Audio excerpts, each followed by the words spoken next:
James, who turned 18 in December 2025, has only recently begun embracing the attention that comes with his role in the royal family. The freshly graduated teen is the son of Prince Edward, Duke of Edinburgh, the youngest brother of King Charles, and Sophie, Duchess of Edinburgh. The moment has arrived, and when it is finally confirmed, when the letters patent are sealed and the decision is made official, the entire framework of the British monarchy will shift in a way that no tabloid headline, no Netflix documentary, and no transatlantic press conference could ever have predicted. Solutions are out there. There is real solutions to these problems. No transatlantic press conference could ever have predicted. A young man who spent 18 years quietly learning the art of power, without ever demanding it, has made the most consequential decision of his generation. James Alexander Philip Theo Mountbatten-Windsor, the Earl of Wessex, has accepted the title of Prince. And in doing so, he has not just claimed a name, he has claimed a destiny. He has become the rightful heir to the legacy of Prince Philip, the Duke of Edinburgh, and the silent engine of a monarchy that is no longer in crisis, but in full, deliberate, and unstoppable ascent. But here is the question you need to sit with before we go any further. Why does this moment matter so much? There have been princes before. There have been heirs and spares and titled royals cycling through the system for centuries. So what is it about this particular young man at this particular moment in 2026 that has the entire global royal watching community holding its breath?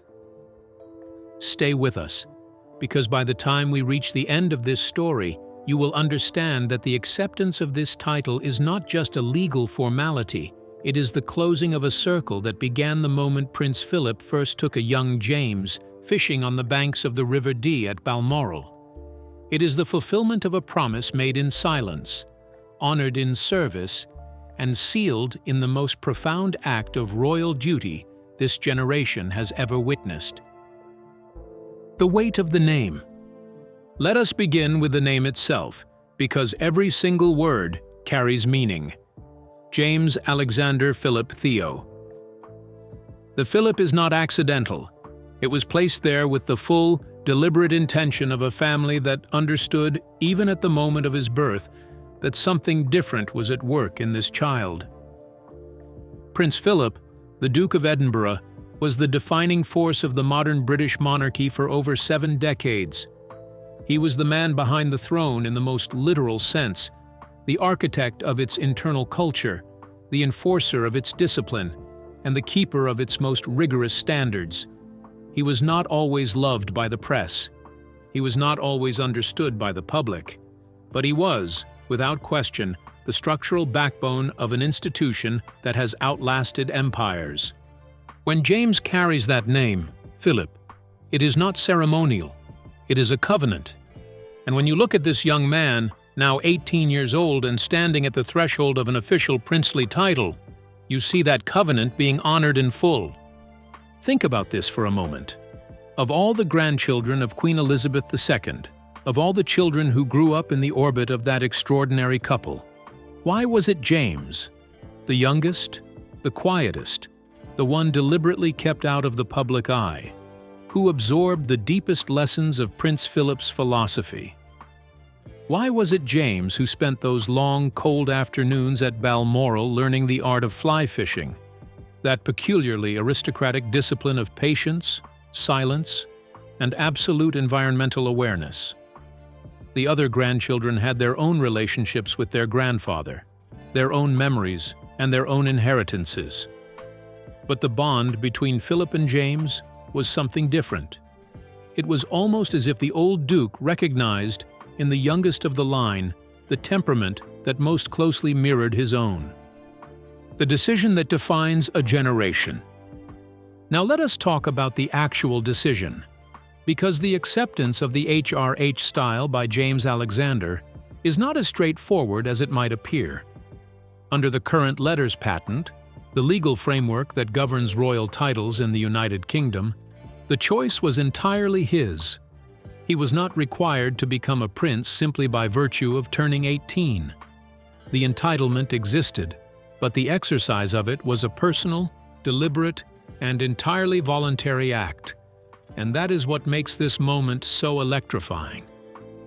Ask yourself this: when was the last time you saw a young man of extraordinary privilege choose not to take what was freely available to him? When was the last time the heir to one of the most powerful names in history said, in effect, "I will take this title when the institution needs me to, not when my own desire for status demands it"? That is precisely what James did. For years after turning the relevant age of eligibility, the whispers in the Golden Triangle, that administrative heartbeat connecting Buckingham Palace, Clarence House, and Kensington Palace, were consistent. James was waiting. He was watching. He was learning. And he was refusing to rush toward power simply because power was there to be grabbed. This is the fundamental difference between James Alexander and virtually every other royal story that has dominated the headlines for the past decade.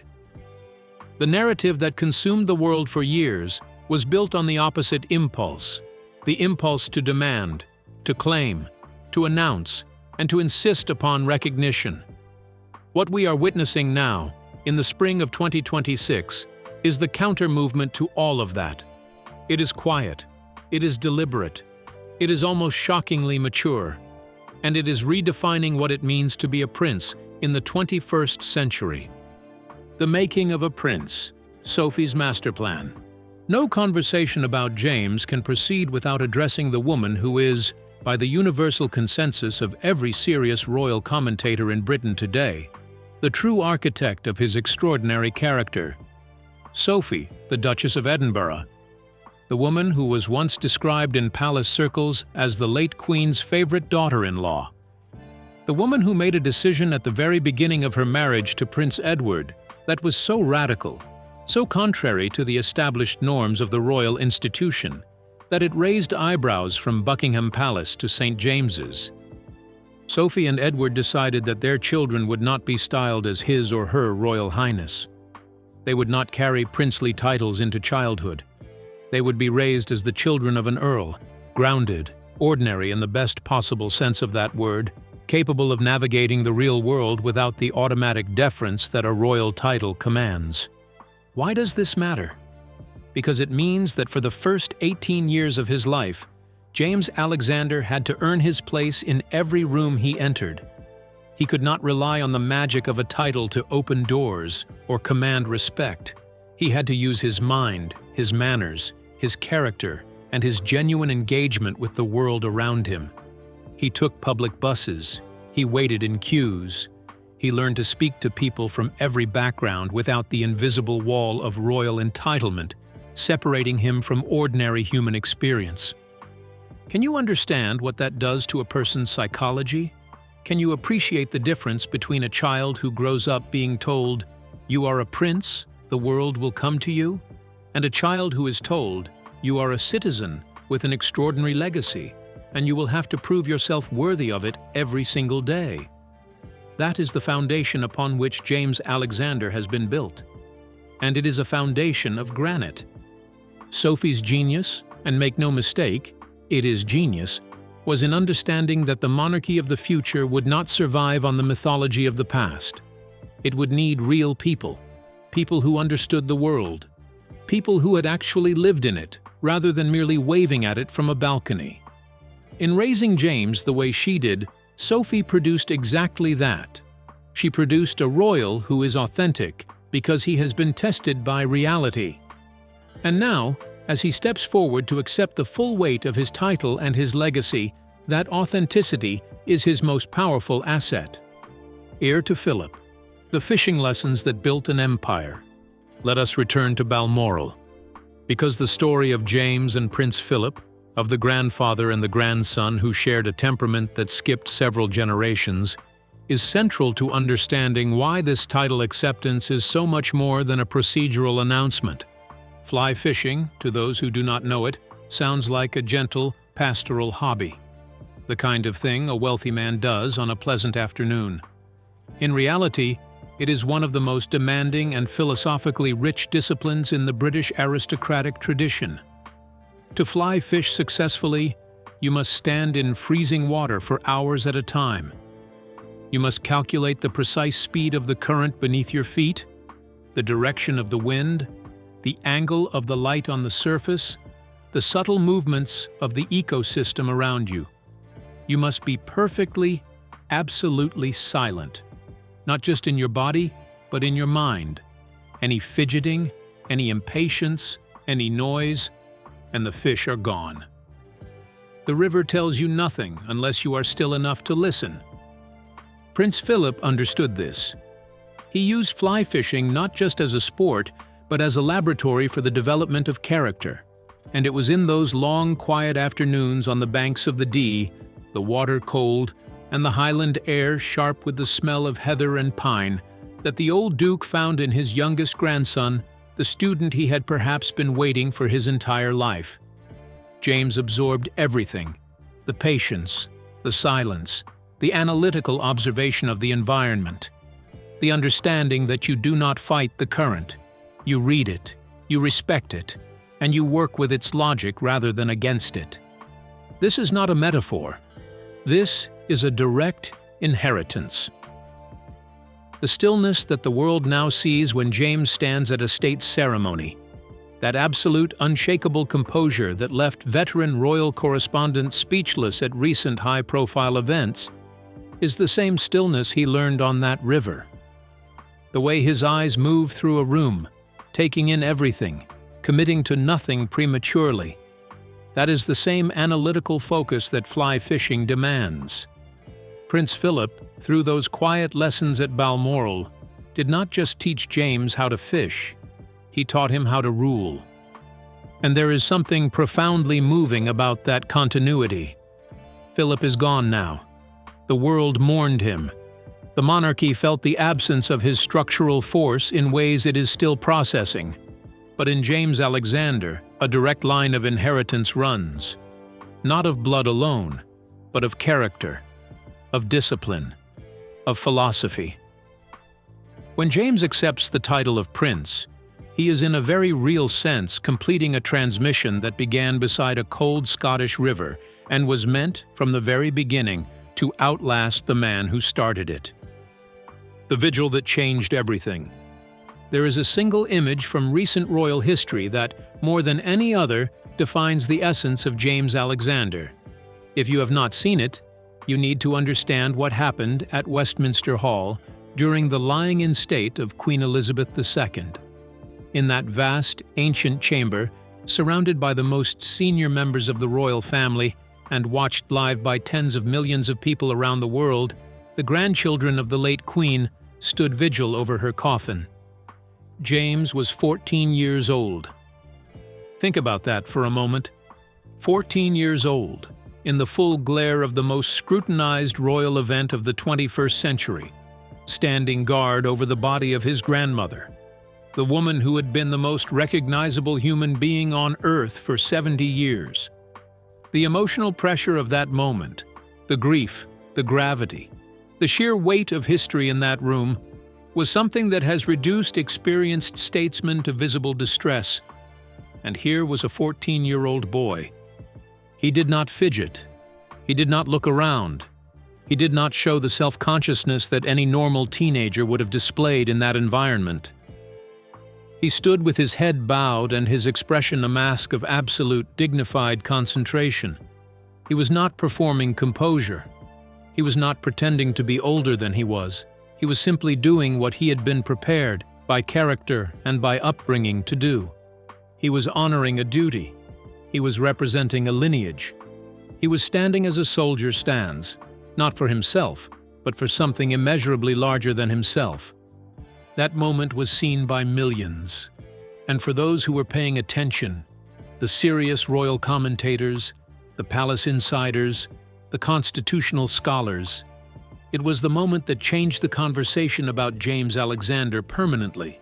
This was not a child being put on display. This was a young man of moral seriousness stepping into a role with a gravity that had no business existing at 14, but was undeniably, powerfully present. From that moment forward, the question was no longer whether James would play a significant role in the monarchy. The question became, exactly how significant?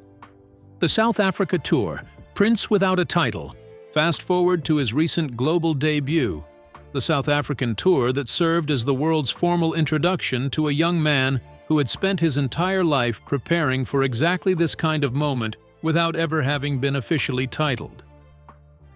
James's behavior on that tour was studied with the kind of intense analytical attention that is usually reserved for seasoned heads of state. And what emerged from that scrutiny was a portrait of someone who is, in every meaningful sense, already operating at the level the title now confirms. What observers noted, again and again, was a pattern that defied every expectation of how a young royal should behave. Rather than positioning himself at the center of conversations, which would have been entirely appropriate for someone of his standing, James repeatedly took a literal step back. He positioned himself on the periphery of interactions. He listened. His eyes moved through the room with a quiet, intelligent focus, reading body language, assessing emotional temperature, absorbing the dynamics of every conversation before contributing a single word. In diplomatic circles, this technique is called active listening. It is considered one of the most sophisticated skills in the repertoire of high-level international engagement. Most professionals take years to develop it. Many never fully master it. Some of the most seasoned diplomats in the world, people who have spent 30 years navigating heads of state and foreign ministers, admit that true active listening remains elusive because the pressure of the environment constantly pulls the focus back to oneself, to how one appears, to what one will say next, to managing the impression being created. James deployed it naturally, instinctively, as an extension of his temperament rather than as a learned technique. When he did speak, it was not with a scripted platitude or a ceremonial pleasantry. It was with a specific, nuanced observation that demonstrated genuine comprehension and genuine care about what the other person had said. The impact was extraordinary. Conservation leaders who had greeted dozens of royals over the years came away from those interactions visibly moved by the quality of James's attention. Local community leaders who were braced for the slightly detached politeness of official diplomacy found themselves in what felt like a real conversation with someone who actually wanted to understand their world. Veteran journalists who covered the tour found themselves, almost against their professional instincts, writing not about what James said or did, but about the quality of his presence, a thing almost impossible to quantify and almost impossible to fake. This is the gift of Sophie's upbringing and Philip's fishing lessons, combined and made manifest in a young man who understands that the most powerful thing a representative of the crown can offer is not their title, but their genuine, undivided human engagement.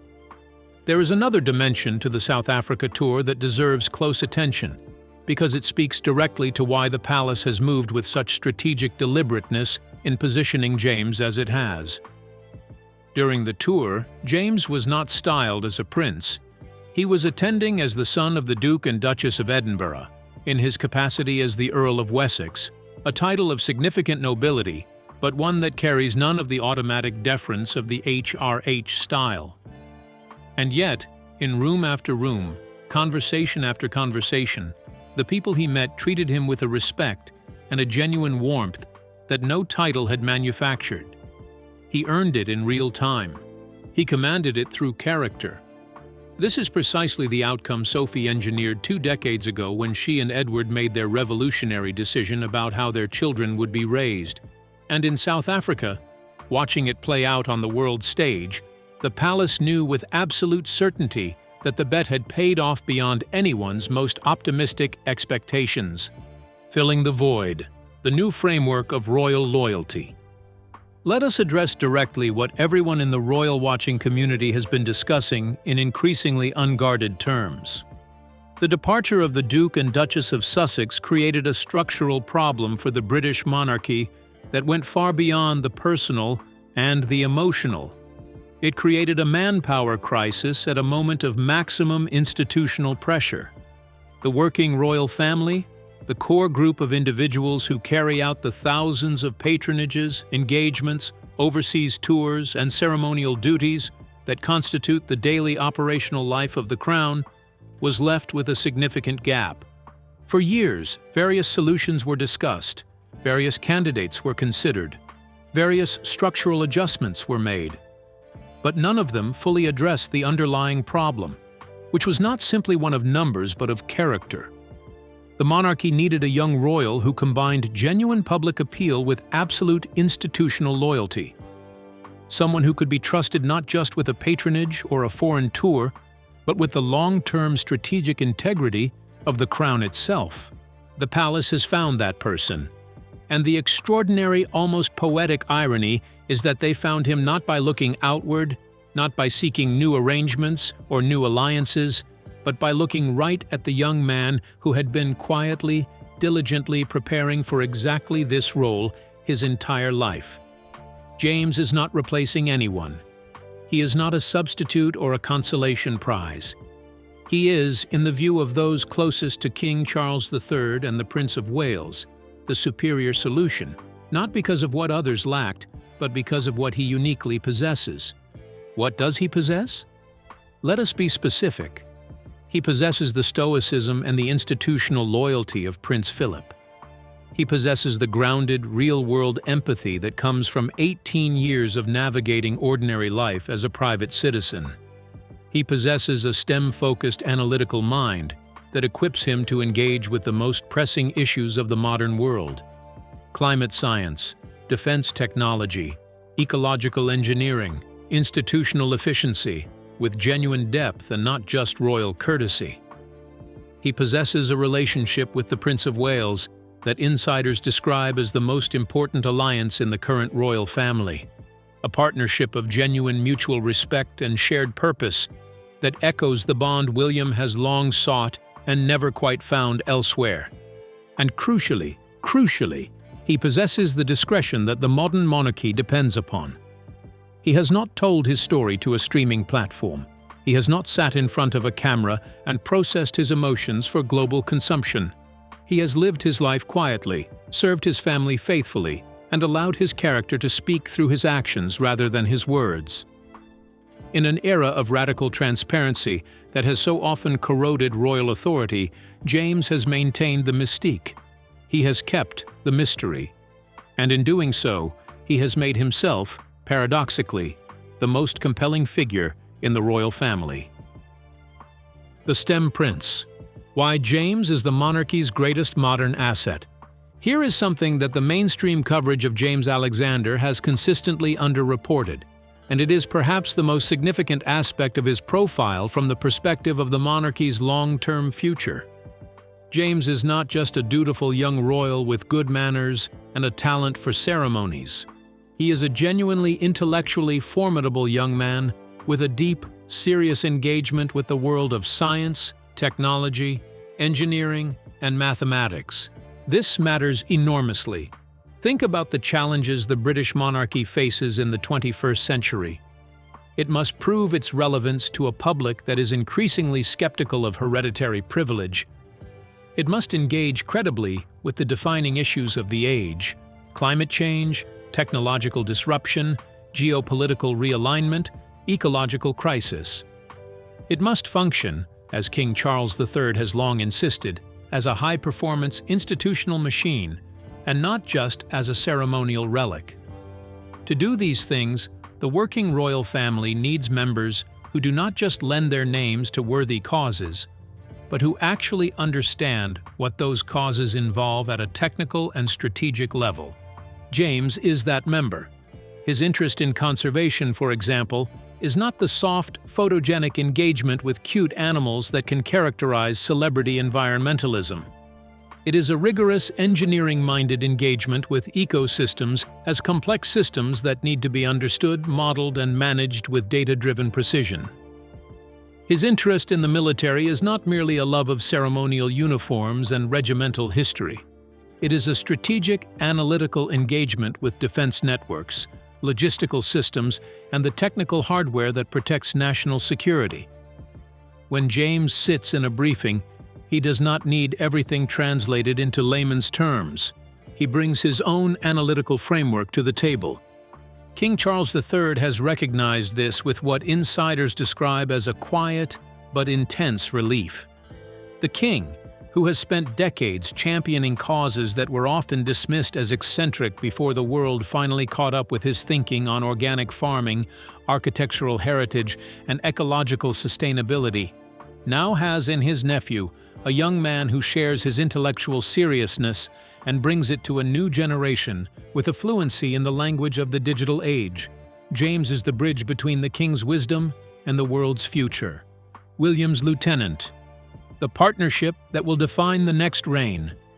The relationship between James Alexander and the Prince of Wales is the centerpiece of everything that is about to unfold. To understand it, you need to understand what William has been carrying for the past several years. The future king of the United Kingdom is a man of immense capability and genuine dedication, but he is also a man who has been navigating an increasingly complex institutional landscape with a reduced inner circle. The family he grew up in, close, complex, sometimes fractured, has left him in a position where the question of whom he trusts absolutely, whom he can speak to without calculation, whom he can rely on to prioritize the institution over their own profile and personal narrative, has never been more pressing. James is the answer to that question. The age gap between them, nearly 2 decades, might seem significant, but in the architecture of royal relationships, it is almost ideally calibrated. James is young enough to learn from William, to defer to his authority without competition, to genuinely look up to the future king as a mentor and a model. But he is old enough and mature enough to provide real strategic support, to be a genuine intellectual partner rather than simply a deferential junior. This balance is extraordinarily rare, and William has recognized it with the clarity of a man who has been searching for it for a long time. Sources within the palace suggest that William has taken a personal and direct interest in James's development that goes beyond the formality of a senior royal mentoring a junior. He sees in James the younger brother in spirit that he lost, not a replacement for what was, but a fulfillment of what the role of the loyal royal sibling was always meant to be. Where previous incarnations of that role were driven by personal ambition or emotional volatility, James brings to it something that William has been quietly desperate for: absolute, conscious, freely chosen loyalty, rooted not in obligation, but in genuine belief in the institution and genuine love for the man who will lead it. When William eventually ascends to the throne, and that transition, whenever it comes, will be one of the most scrutinized moments in modern British history, he will not face it alone. He will face it with James by his side, and the world will see what the palace already knows: that the most important alliance in the British monarchy is not between a king and his ministers, or between a monarch and the press, but between a sovereign and the man who chose, freely, deliberately, against all the temptations of private life, to stand beside him. Consider the historical parallels for a moment, because they are instructive and they are sobering. The great monarchies of history, the ones that endured, were never built on a single extraordinary individual.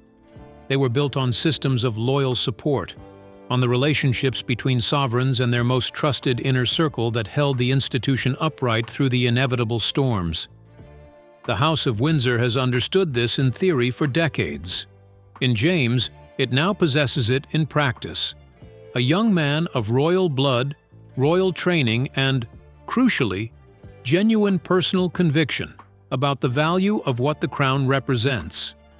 That combination has not existed in the second tier of the royal family for a very long time, and the palace knows it, which is precisely why the elevation of James Alexander has been handled with such deliberate, unhurried care. You do not rush the installation of a load-bearing column. You make sure it is perfectly positioned before you commit the full weight of the structure to it. James is positioned. The weight is coming, and from everything the world has seen, he is more than ready to bear it. The title accepted. What happens now? So what does it mean in practical terms now that James Alexander has formally accepted the HRH style and taken on the title of Prince? What changes? What begins? And what does it tell us about the next chapter of the House of Windsor? First, and most immediately, it completes the constitutional architecture that King Charles III has been building since his accession. A streamlined monarchy, focused on a core group of working royals who carry the full weight of the institution's public duties, has always been the king's vision. James's formal entry into that inner circle provides the structural reinforcement that the working royal family has needed. He is not a peripheral figure being added to the guest list. He is a load-bearing pillar being installed into the foundation. Second, it triggers a cascade of official responsibilities, patronages, military affiliations, and diplomatic duties that will begin to flow to James from the existing royal portfolio. His STEM background makes him the natural champion of the patronages most critical to the monarchy's modern relevance: environmental science, defense technology, educational innovation, and infrastructure sustainability. These are not decorative roles. They are active, engaged partnerships between the Crown and the institutions that are building the future of this country. Third, and perhaps most profoundly, it sends a message to the British public and to the wider Commonwealth that reaches far beyond the individual. It says that the monarchy is capable of renewal that is not driven by crisis or external pressure, but by deliberate, principled, long-term strategic thinking. It says that there are young people within the royal family who understand what service means, not as a PR strategy or a personal brand, but as a genuine total commitment of one's life to something larger than oneself. The verdict of history: what James means for the future. The acceptance of the title of Prince by James Alexander is not the end of a story. It is the beginning of one. And history, when it looks back on this moment from the distance of decades, will recognize it as one of the most significant turning points in the evolution of the British monarchy in the 21st century. Here is the legacy of Prince Philip, made new. Here is the stoicism, the technical mind, the fierce institutional loyalty, the absolute refusal to be defined by celebrity or personal narrative, all of it alive in a young man who inherited it not just through blood, but through those long, cold, silent afternoons on the river, through a mother's revolutionary courage to raise her son as a citizen before a prince, and through his own conscious, deliberate daily choice to prepare himself for a duty that nobody was requiring him to take on. Here is the answer to every question the monarchy has faced about its relevance, its durability, and its capacity to adapt without losing its soul. Not in noise, not in controversy, not in the manufactured drama of transatlantic narratives and streaming confessionals. Here, in the quiet, focused, absolutely devoted young man who has just accepted a title he earned before he ever bore it.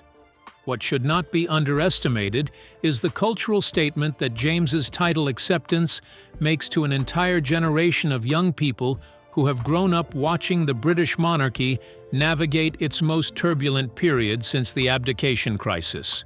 For many of them, the dominant royal narrative of the past decade has been a story of entitlement versus escape, of people born into extraordinary privilege either clinging to it or fleeing it, but in both cases remaining defined entirely by it. James offers something radically different. He offers the story of a person who had every reason to live a comfortable, private, unobligated life, and who chose, with full awareness of the cost, to give that life in service of something larger. That is not a narrative of privilege. It is a narrative of sacrifice. And in a world that is exhausted by the former and starving for the latter, it is a story that resonates at a frequency deeper than any headline can capture. The palace, to its considerable credit, has understood this. The strategic elevation of James has not been conducted as a public relations exercise. It has not been dressed up in the language of celebrity or positioned for maximum social media engagement. It has been allowed to unfold organically, at the pace that James's own development has dictated, in the quiet, dignified register that has always been his natural mode. The world has been watching. And what it has seen, what it is still seeing as the implications of this title acceptance continue to reverberate through the corridors of power, is a young man who makes the concept of duty seem not like a burden, but like a calling. That is Prince Philip's ultimate legacy. Not the titles, not the patronages, not the decades of ceremonial service, extraordinary as all of that was. The ultimate legacy is the transmission of a philosophy, a way of being in the world that prizes inner discipline over external validation, that finds meaning in responsibility rather than recognition, that understands that the measure of a life is not how much attention it attracted, but how much genuine good it achieved in the quiet spaces where cameras never reach. That philosophy has now found its next steward, and his name is James Alexander Philip Theo Mountbatten-Windsor. James Alexander Philip Theo Mountbatten-Windsor, the prince who chose duty, the heir to Philip's legacy, the silent guardian of the crown's future, the lieutenant who will make a king feel less alone on the throne. Do you understand now why this moment matters? Do you see why the royal watching world is not just watching this story, but holding its breath in something that feels remarkably close to hope? Because the truth is, the monarchy has not just gained a prince today. The country has gained a guarantee. A guarantee that when the next chapter of this ancient institution opens, when the crown passes, when a new king stands in that moment of maximum vulnerability and maximum responsibility, there will be a man standing beside him who has spent his entire life preparing to be exactly what the throne needs. Not its heir, not its rival, its most trusted ally, its strongest support, its quiet, steely, absolutely devoted foundation. The British monarchy has survived 800 years of wars, revolutions, abdications, and social upheaval. It has survived because, in each generation, it has found the person it needed precisely when it needed them. In the spring of 2026, it has found James Alexander, and the House of Windsor, quiet, focused, and absolutely devoted, moves forward. The prince who stayed is now officially a prince, and the future of the crown has never been more certain. If you've made it this far, you already know that this story is far from over. The real chapters are just beginning. Hit that subscribe button, because as James steps further into his official role in the months ahead, every development is going to be worth watching, and you do not want to miss a single moment of what comes next.